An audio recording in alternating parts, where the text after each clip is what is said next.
Please subscribe to Face TV Africa and turn the notification on. Face TV Africa, ẹ jọ̀ọ́, subscribe, hete. Face TV Muswobi. Akúndélé àsìkò yìí gbogbo ojú tó ń wò mí nílé lóko ní ìrìn àjò ọ̀dẹ̀dùbí. Orúkọ mi ni Guru Ibitayo Joshua. A kí ọ̀gá wa ní ọ̀mọ̀wé Honorable Oyèyẹmí Lẹ́kùtì àti àwọn tó bẹ ní agodo ní pẹ̀lú mi. Dúpẹ́ lọ́wọ́ Ọlọ́run Elédùmarè.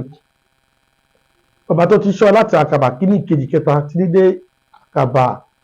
ìkeje ìtamọ̀ sí July. A dúpẹ́ lọ́wọ́ Ọlọ́run. Bákan náà a dúpẹ́ fún níwọ̀n tí ó tún farahàn ní èní náà lágbàlọ́ àṣẹ tó ń kọjá lọ́jọ́ òní ní ire ní ayọ̀ yóò ṣe mọ́ lára ohun kan tó bá béèrè fún lọ́jọ́ torí náà Ọlọ́run ẹ̀mí wọn yóò jẹ́ kó wá sí ìmúṣẹ. Tán gẹ́gẹ́ bí mo ti máa ń mú òye wá fún wa ní ọ̀sẹ̀ọ̀sẹ̀, òye tí mo tún mú wá lónìí gẹ́gẹ́ bí ìmọ̀ ló láyé ti máa ń sọ ti dẹ̀ máa ń ṣe program ní orí rẹ̀ tí à ń kẹ́kọ̀ọ́ kan méjì kan ní ara rẹ̀. Lọ́jọ́ tòní mo fẹ́ sọ lórí universal year which is 7, nítorí pé ọba elétò ní Ọlọ́run òǹgọ́ ní ètò ìnìkọ́tà jẹ́ ní kìnnìkan ní pé ètò Ọlọ́run kọ́kọ́ ní ètò, nítorí pé ọba tó ti mọ̀ wá ṣáájú ìrìn àjò wa, ó tún mọ̀ wá ṣáájú òpin ìrìn àjò wa. Òun lọ́ba tó mọ̀ bẹ̀rẹ̀ tó mọ̀ òpin láti pè ní Alpha and Omega, ẹni ìṣáájú àti ẹni ìkẹyìn ni Ọlọ́run tí a ń sìn. Tá bá sọ nípa universal year tó túmọ̀ sí pé àwọn nọ́mbà kọ̀ọ̀kan tó ń fabricate ní ọdọọdún for the whole world òun náà pè ní universal year, universal number. Now the whole world for this year òun ni 7. Ẹ wá wo bí 7 yẹn, ẹ wá wo bó ṣe ń fún wa ní ẹ̀rọ yẹn disturb the whole world. Tó gbé máa ń sọ dáadáa tá bá ń sọ nípa ìrìnàjò 7, lóòótọ́ ọjọ́ 6 lọ́nà fi dá ayé wọn ọ̀run. Bíbélì mọ̀ sọ wípé ní ọjọ́ kejì Olúwa sì sinmi. Kò sì sí ohunkóhun kan tí wọ́n dá lọ́jọ́ kejì bí ìṣe pé Olúwa fi sinmi ni. Bọ́lá ẹ̀rí fi sinmi yìí ìmọ̀ láyé pé ó wà ń bẹ̀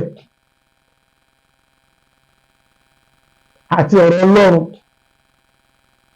Ibi tí mo pín sí láyé yìí inú ibẹ̀ ló wà àti nípa sísúnmọ́ Ọlọ́run. Ohun tó tí ẹ bá ṣe nínú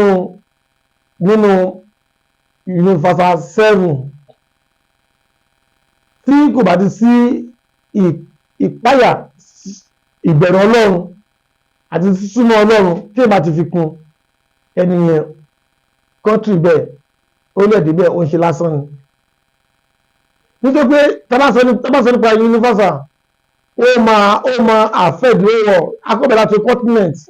abẹ́rẹ́ àti continent, from there a bọ́ sórí individual countries. Ó ló di pé ó máa tó bọ́ sórí countries yẹn a máa affect àwọn government tó ń bẹ ń bẹ̀. Nígbà tí affect government ẹ̀ ní ó máa spread sí gbogbo lélẹ́nu. Ibi tí mo lọ bẹ̀ ni pé mo ti sọ ní last year nígbà tí mo sọ nígbà tí mo professors lórí 2023 ìyẹn this year. Ó sọ bẹ́ẹ̀ pé ní ọdún yìí nǹkan máa hàn. Ilé ìfàtí mo fi máa hàn ní pé nítorí pé ọ̀dá díẹ̀ máa wà nínú ìrìnàjò universal year tọdún yìí. Ilé ìfà ni pé tábà sọ nípa universal year number especially 7, kò fàyè business so tó túmọ̀ sí pé ọ̀pọ̀ ju ọrọ̀ ajé ní àgbáyé ó máa mẹ́hẹ ọ̀pọ̀ ju ìrìn àjò ayé yìí ó máa rí kúrúmùsù díẹ̀ nínú ọdún yìí àmọ́ àwọn countries tó jẹ́ pé wọ́n jẹ́ olóye ọlọ́gbọ́n tó ní làákàyè àwọn ní títí wọ́n ti máa ń ṣiṣẹ́ sílẹ̀ ahead pé lọ́dún yìí o ká tó wọnú ọdún yìí maybe a year or 2 years wọ́n ti prepare ahead pé ní ọdún bá máa dọ́dún báyìí nǹkan máa fẹ́ mẹ́yẹ báyìí ní àgbáyé ìjọ náà ẹ jẹ́ ká ní nǹkan surplus sílẹ̀ against that year so that a lè balance up nínú ìrìnàjò gbèsè ayé nígbà tí a bá wọnú ẹ̀ ẹ jẹ́ kí fi Amẹ́ríkà ṣe ìsáàmù fún wa tí a bá wò dáadáa a rí i pé for this year Amẹ́ríkà wọn ní problem bí foundation universal yẹ ṣe ń disrupt ní àgbáyé kí ló fà ní pé wọ́n ti prepare àwọn sílẹ̀ ahead ní ìṣòro tó ti prepare àwọn sílẹ̀ maybe 5 years to this time ní o maybe 3 years ní o maybe a year to before this year lọ ti prepare àwọn sílẹ̀ ní ọmọ but nǹkan tó fẹ́ kó fún sákèsí pé Amẹ́ríkà ti máa ń prepare àwọn sílẹ̀ ní ahead pé okay nǹkan bẹ́ẹ̀ ló fẹ́ ṣẹlẹ̀ ní ọdún báyìí tó bá dé ìgbà náà kí ni àwọn solutions tàlẹ̀ ṣe sílẹ̀ so that tó máa di gbà yẹn a lè meet up nǹkan tó fẹ́ happen by then Amẹ́ríkà ti máa ń pèpè ara sílẹ̀ ló jẹ́ pé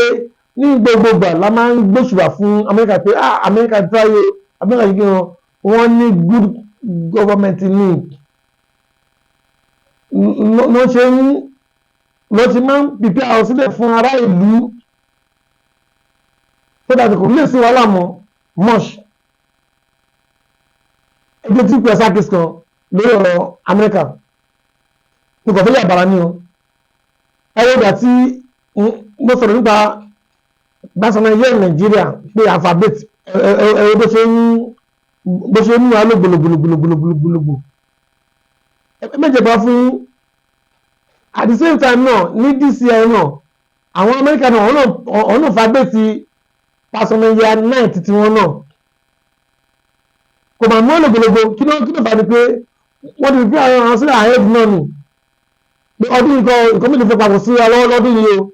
àfẹ́lẹ́ pàṣọmọ̀yà 9 for this year for country at the same time dẹ̀ ní universal year tí ṣe universal year 7 òun náà máa tún fa date for this year tó bẹ́ẹ̀ dẹ̀ dẹ̀ ní 7 and 9 odd number ni kò ṣe pé nítorí pé èèyàn mẹ́ta rẹ̀ kò ní dé méjì impossible nípàdé yìí wọ́n ti pèpè ara wọn sílẹ̀ ọ̀hún sá kólóbà kan lọ síbi kankan nǹkan tó ti ṣe sílẹ̀ náà lẹ́jẹ̀ kí ni wọ́n padà ń gùnlé ní wọ́n ń lò lọ́nà ìjà fi ṣe balancing up wọn wẹ́rẹ́wẹ́rẹ́ lótìtọ́ nítorí pé kò sí àní good government before so kò sí new structure fún wa rárá for this country a ṣẹ̀bẹ̀ sí ní good structure ni látòrí ìrìnàjò president wa Bọ́lá Ahmed Tinubu a ṣẹ̀bẹ̀ sí ní nítorí náà a máa nídìí ọ̀pọ̀lọpọ̀ sùúrù àti faradà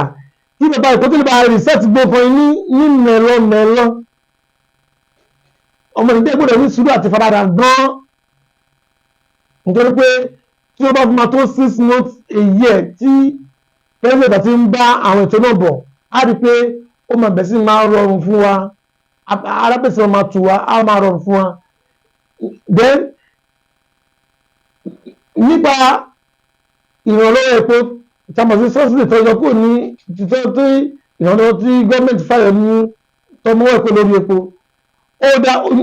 àwọn sọ pé alphabeti personal year 9 for this year ó dá bó ṣe mú kúrò so that by the time tí Nàìjíríà bá fi máa bẹ̀rẹ̀ personal year 1 wọ́n máa padà fẹsẹ̀ múlẹ̀ dáadáa, ọrọ̀ ajé máa balance up, kò lè sí wàhálà mọ́, ẹ máa rò pé bẹ́ẹ̀ màjíìkì kan ètò ní létòlétò bẹ́ẹ̀ ni torí lọ́wọ́lọ́wọ́ lẹ́jọ́ ń gun àgbọ̀n létòlétò ni.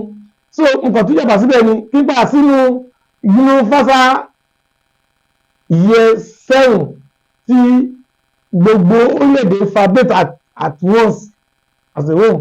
Ó ní pé tí a bá sọ nípa universal 7 kò fàyè gba business lọ títí, á rí pé kò sí ìlú tí kò mọ̀ lára àbáfọ̀mù ìlú tó ti ń jagun bí Ukraine àti ọ̀dà tọ́tí jẹ́ pé ìyẹn lọ́ọ́ fi ń kẹ́wọ́ pé ọ̀npúdọ̀ tó ń lò kíkì náà ti kó wá ìgbà tí wàhálà ti wà ń bẹ̀ tó ń tún ṣẹlẹ̀ ní ibẹ̀ wọ́n ráì kó àwọn raw materials yẹn wọ́n ráì kó wọn sí other country especially Spain jẹ́ pé UK náà ti lọ́n kó raw material fún tó ń lò fún wines ní ìgbìlọ̀ tó ń kó ọ̀gbàsọ̀ tó ń lò fún oil àti other things tí wọ́n ń ṣe ní Spain but àti àwọn olú èmi tó tún súnmọ́ Spain lọ pé david Ukraine náà tí wọ́n ń kó àwọn raw materials tí wọ́n ń lò bẹ́ẹ̀ náà ti lọ́ọ́ rà wọn wọ́n fi ṣe tó ń ṣe gbogbo kí n ló stop nítorí pé wọ́n fà wá lábẹ́ ní lọ́wọ́lọ́wọ́ but gbogbo yẹn sábàbí ni gbogbo yẹn nítorí pé universal 7 ó máa fabricate wọ́n lè fabricate ní nǹkan kan náà ló máa kọ́ ṣáájú before nǹkan kan so bí bó ṣe jẹ́ nìyẹn lè ti máa sọ fún wa dáadáa nítorí pé tó bá sọ onímọ̀ mo jẹ́ ọ̀kan nínú àwọn onímọ̀ tó lè sọ nípa ìrìnàjò ayé yìí tó lè sọ nípa ìrìnàjò ayé tí àwọn àtikálà rọrùn ẹ̀dá ìgbàgbọ́ ọ̀kẹ́ ìgbàgbọ́ máa sọ fún sábàbí àtikádà ọjọ́ máa ń rìn méjèèjì tó máa ń rìn papọ̀ ni láìsí sábàbí kádàrá kò wá sí ìmúṣẹ bẹ́ẹ̀ ni tó pé tó bá jẹ́ sábàbí ibi ni nǹkan kan náà ni ibi kan náà máa ṣẹlẹ̀ kí kádàrá ẹ̀bí ẹ̀ balẹ̀ wá sáyé náà ni ó balẹ̀ wá sí ìmúṣẹ náà ni wọ́n lè rẹ̀ pé sábàbí dáadáa náà ni sábàbí dáadáa náà ló máa nǹkan kó ló máa kọ́ ṣẹlẹ̀ kí kádàrá rere ẹ̀ kó tó wá sí ìmúṣẹ now à ń pa pé olùọba àgbàkóso ní Nàìjíríà gbọ́dọ̀ tòrò ó gbọ́dọ̀ tuntun mímí títí ní gbọ́dọ̀ tó gbọ́dọ̀ mọ́ ní sábàbí pé a ti yan ààrẹ tuntun tó dẹ̀ ní good structure ní ọwọ́ láti lò fún orílẹ̀-èdè yìí òun ló túmọ̀ sí pé kádàrá rere ó fẹ́ ìmúṣẹ rẹ̀ ó máa bẹ̀ sí ṣẹlẹ̀ lórílẹ̀-èdè ó dẹ̀ ti ń ṣẹlẹ̀ bẹ́ẹ̀ ní orílẹ̀-èdè yìí tó bí ó ṣe jẹ́ nìyẹn fún àlàyé sílẹ̀ ẹ̀kúnrẹ́rẹ́ ẹ pè mí sórí láìní lẹ́lẹ̀ tí ń wò lórí fọ́nrán tẹ́ fi ń wò mí yìí fọ́nrán tẹ́ fi wò mí tó láìní lọ ló ń bọ̀ ní abẹ́ fọ́nrán tẹ́ fi wò mí ẹ pè mí sí fún ìbéèrè àbúkọ tí bá rí lójú lórí ìrìnàjò ayé yín àbílẹ̀ bísẹ̀ àbílẹ̀ wáyé àbílẹ̀ ọkọ àbílẹ̀ ọmọ mọ́tò ohun tó lè bá rí lójú ẹ ní àǹfààní láti béèrè sí bí ó ṣe jẹ́ nìyẹn tó kí máa fẹ́ ṣe àlọ́ mú bọ̀ bẹ́ẹ̀ni mú bọ̀ wine stock àwọn máa ń kó wine láti òkè òkun ní especially Spain kó wine wọlé then wọ́n ní wine láti tọ́kọ́ láti òkè òkun wọ́n dẹ̀ ti ní wine tó ń ṣe ní Nàìjíríà náà ní ìlú ayé náà méjèèjì ni wọ́n ní ọwọ́ fún ayẹyẹ fún ìnáwó kí ìnáwó tó wá ṣe fún ìsìnkú àgbàlagbà fún ìṣílé fún márèjì ní fún birthday ní gbogbo nǹkan ni wọ́n ń supply fún àwọn tí ó ní ayé ní ṣíṣe àti fún àwọn tó ní bí big store ní orílẹ̀-èdè yìí so ìfimẹ́dàkọ̀ àwọn stores big stores tó wà so wọ́n ní tó ń supply so nígbàdé yìí àwọn tó bá nífẹ̀ẹ́ sí gbé Nàìjíríà wọn ìnáwó nífẹ̀ẹ́ sí ni àbí imported wọn ìnáwó nífẹ̀ẹ́ sí ni ó wà ní ìkẹ́ wọn èyí ṣáà ti pè mí sí nọ́mbà tẹ́wọ̀ lórí fọ́n tí ẹ fi ń wò mí yìí wọ́n á dá ní ohun bó tó àti bí o ti yẹ bí ẹ bá yẹ fẹ́ sí ni so bí o ti jẹ́ nìyẹn tó mo dúpẹ́ lọ́wọ́ ẹ̀yin olólùfẹ́ mi orúkọ mi kò tó yí padà èmi náà sì ní olólùfẹ́ yín Guru Ibita Joshua á ti máa pàdé ní ọ̀sẹ̀ tí ó ń bọ̀ ire o. Please subscribe to Face TV Africa and and turn the notification on. Face TV Africa, ẹ jọ̀ọ́ ẹ subscribe ẹ hẹ́tẹ̀. Face TV. Was Swoby?